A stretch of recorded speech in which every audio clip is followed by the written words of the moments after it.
What are you little weirdos doing? What are you doing?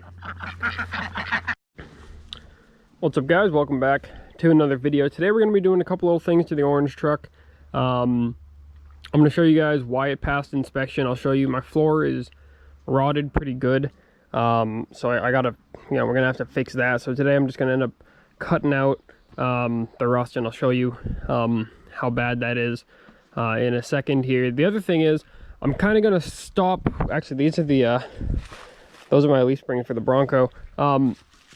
Speaking of the Bronco, though, I'm kind of going to put that on the back burner for a minute, because as you guys know, the Adirondack Nationals, well, if you follow my Instagram, you'd know, the Adirondack Nationals in New York, it's like an annual car show, that got canceled this year due to the whole, coronavirus thing and whatnot.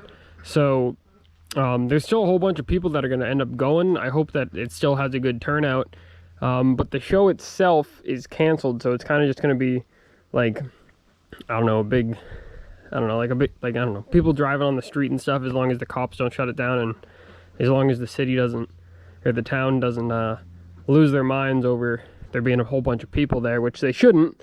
But we'll have to see. But either way, my plan as of right now is to take the orange truck 4 hours to New York for that, because the show, I don't have anything that I can enter into the show, because you have to be like before the year 1979 or older. So like a 96 truck, you can't put that in the show. So they kind of like exclude it to like only old stuff. So which, I mean, this truck's old now, but it's not that old. So since the show's not going on, I feel like I'll just take this truck now that, I don't know, I kind of have a reason to. Like, it wouldn't make a whole lot of sense to drive it up there if I can't even enter it in the show. But since there's no show, I might as well try to do it. So what we got to do is we got to get this thing done in about a month. And I've got some stuff that I've got to fix, like I already said. But I also ordered new wheels and tires for this truck. If you guys have been watching the channel for a while, you know that these tires are, well, they're really not good when it comes to, like, I don't know, driving them for a long time at, like, higher speeds or whatever. They're just pretty miserable to ride on, to be honest. So I ended up buying some other tires. These are bias plies. I bought some radials for it, and they're pretty much the same size. They're 14.5 wides, and these are only 13 wides, but they're 37s instead of 38s. So, and they're radials instead of bias plies. So I honestly don't know if they're going to be any better. I'm kind of hoping that they're going to be better, but we'll have to see, because I pretty much bought those wheels and tires just so I could take these off and put the other ones on and then drive it to New York. So hopefully, if all goes as planned, we'll be doing that, but we do got to fix some stuff in the meantime. All right, so to start it off, all right, I'll show you guys my rust here. And I knew that this was like this, but I didn't really think it was quite this bad. Also, if you guys follow my Instagram, you saw this like a week ago. But yeah, you can see my floor's all rotted here. All right, and underneath it looks even worse. There's a whole bunch of rust in here where this body mount is. None of this has gone through, but you can tell there's rust in there. So I'll show you guys the bottom. Right under here, it's just a big hole. So I'm gonna cut this all out, and then we'll end up making a patch panel for this. We're not gonna do that today. I'm just gonna cut it out today, and then I'm kind of gonna let my dad reassess it after I cut it out and see if we need to cut more or whatever else. So you can see I pulled the carpet up on this side. This side doesn't, there's a do not eat packet under here. Oh, and a wrapper from probably a really old Reese's cup. But this side doesn't go through. But underneath, you can see it's kind of getting to the point where if it doesn't get fixed, that it'll probably just start eating right through here. This side's more solid than the other side, so it's not quite as bad. But we do got to fix it before it starts getting over here and then having issues with the the body mount and stuff like that. So that definitely has to get fixed as well. And really, I could drive it, I don't know, if I just got the new wheels and tires, I could drive it to New York as it is, but the thing is, it's, yeah, not inspected, so I would end up getting in a lot of trouble if I got pulled over, and especially if I got pulled over like in New York or something and there was a 6 inspection sticker, that's not gonna fly very well, and I'd probably get my truck impounded in the state of New York, and that doesn't sound like a very fun time to me. So we're gonna fix that rust. I've also got these new, well, they're actually old, but I bought these a couple years ago, but I just never put them in,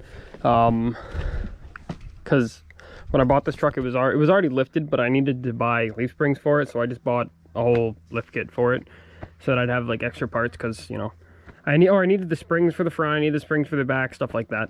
So I never put the shocks in because I didn't need to, but I'm just gonna go ahead and put these in too. These are the Rough Country N 2.0 shocks. Right now they're already, like, the ones that the kit that I bought for the Bronco had N 3.0 shocks. I don't really know what the difference is with that. I could put the N 3.0s on this truck, I suppose, but I don't really know what the difference is, so I'm just gonna put these on it.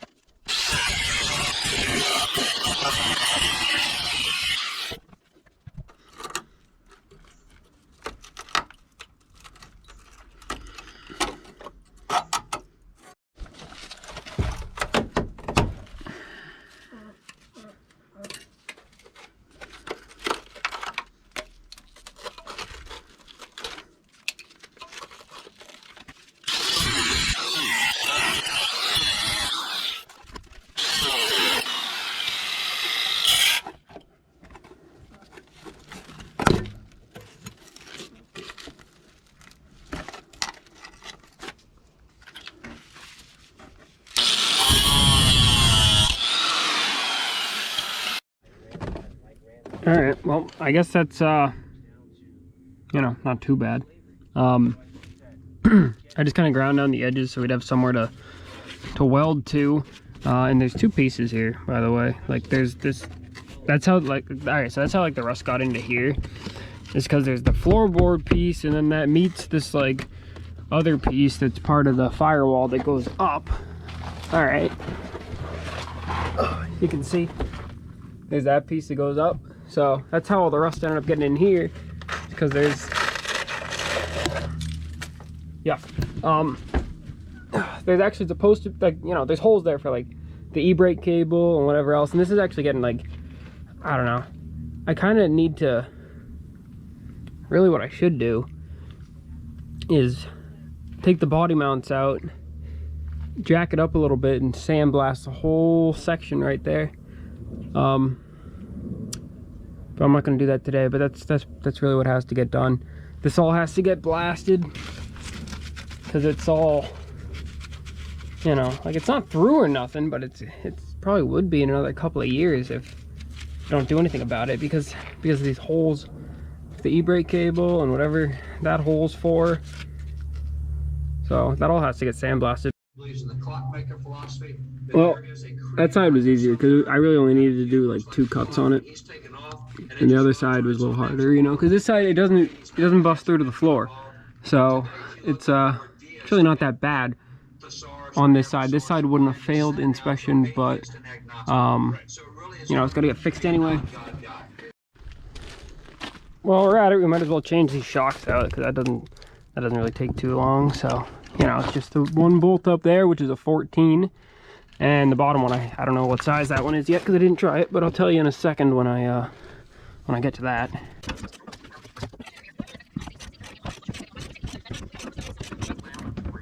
Messaging coming out of Washington, D.C. from the president directly, as well as the Department of Homeland Security, and they blew the whole thing back up again. All right, so you saw that, you heard that. Now, so as you saw, I put a vice grip around this part. It was just spinning, you know, because when you try turning that top nut, it's going to turn the whole inside piece of the piston here, I suppose you could call it, of the shock or whatever the fuck. I don't know what the inside's called. Whatever the inside's called, it spins when you turn the top nut. So anyway, you throw a vice grip on that, it comes right off.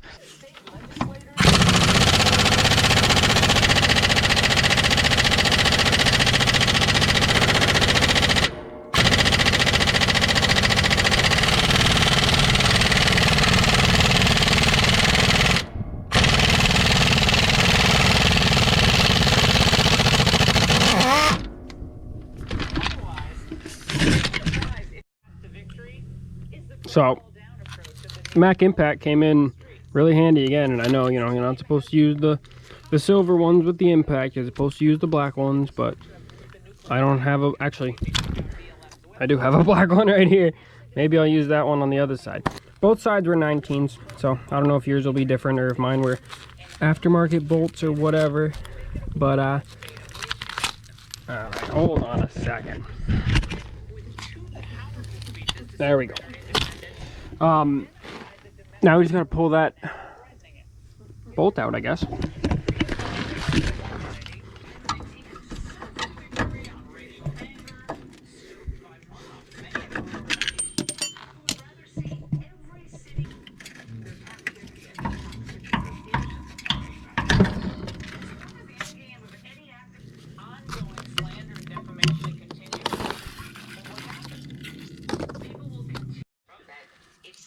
Well, you can see the difference here between the old one,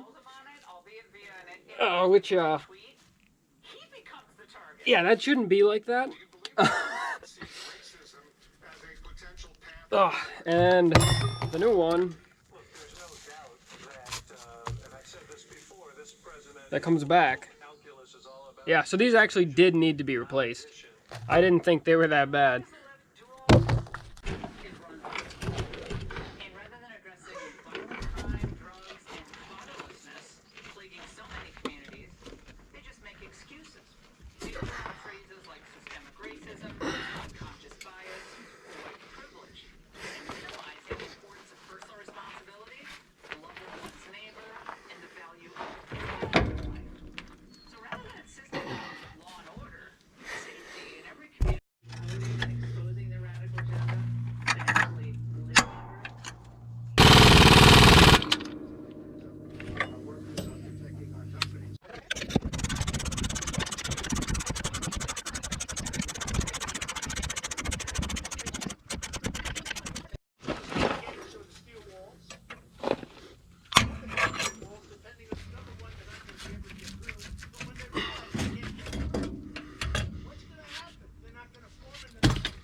All right, well, I got both sides in. As you can see, this one wasn't really anything. You can see it. They were white. They were Fabtech shocks, and we sprayed them orange, just like, you know, just real quick, sprayed them orange.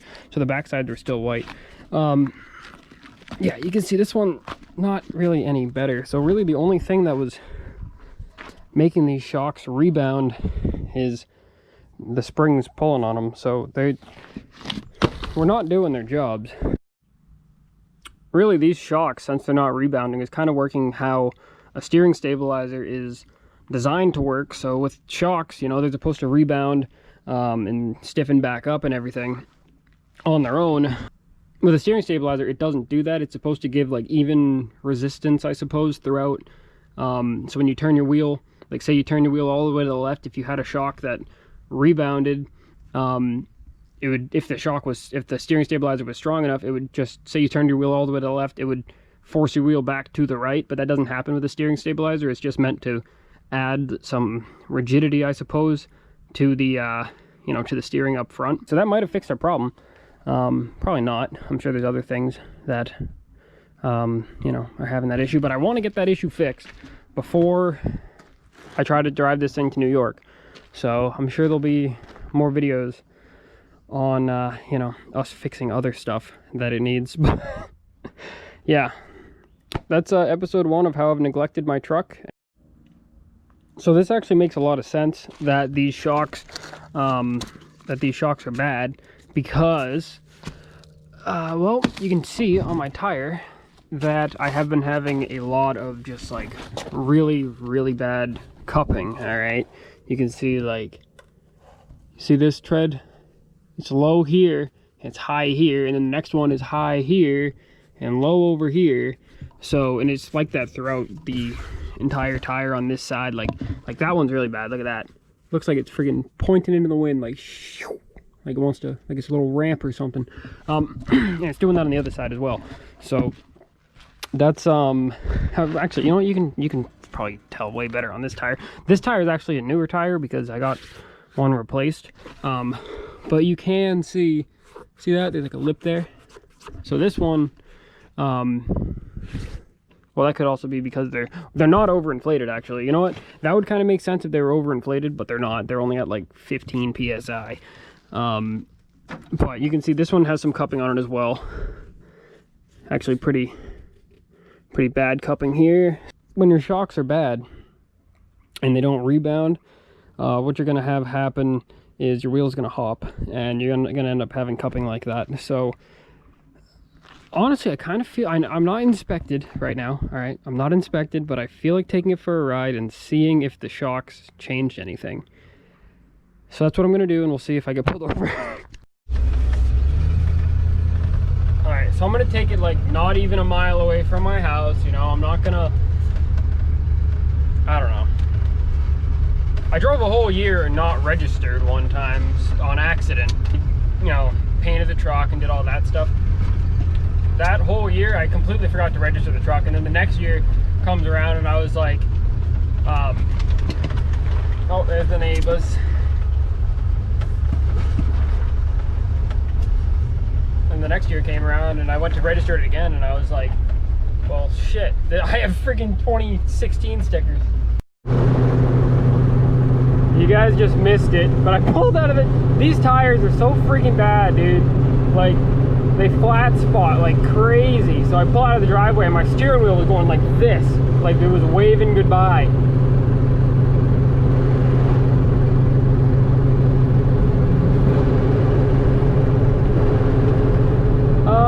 I really don't notice that any difference really. It's still I don't know. Now that we're up to speed a little bit and the flat spots kind of aren't as prevalent, yeah, I really don't notice any difference at all. It's yeah, definitely didn't fix my problem. So I mean, it's still not bad to have new shocks.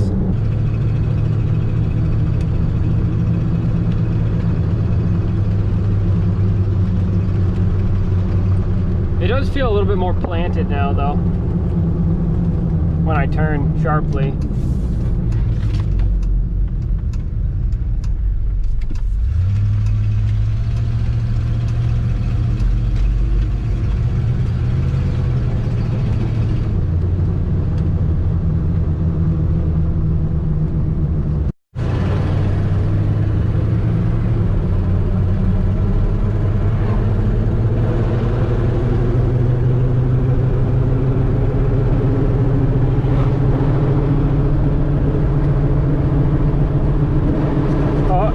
Shaking really bad right now.